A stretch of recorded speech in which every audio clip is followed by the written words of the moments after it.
नष्टच केलं पाहिजे म्हणतो ना. फडणवीस साहेबांच्या तिकडे देण द्या ना थोडं बंगल्याकडं. कोणता तरी बंगला आहे ना त्यांना, श्रीनिवास बंगला सागर काहीतरी आहे ना. हां, तिकडे जरा बारकं डुकून बघा का बार टाचा वर करून, तिथं लक्षात येऊन जाईल तुमच्या फाटक्यास. तुमची बुद्धी सगळ्या महाराष्ट्राला माहिती आहे. तुम्ही चंचल निर्भीड माणूस आहे. एकदा फक्त टाचा वर करून बघा. तिथं बैठकीला गेलेला माणूस जाताना जातो हसत, पण येताना सगळे दातं पडले का असा बाहेर येतो. मग काय दोष येतो तो बिचारा.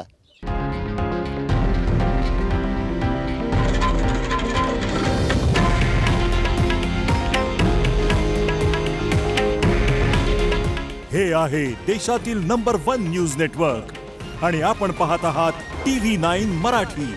काळजी तुमची, हित महाराष्ट्राचं.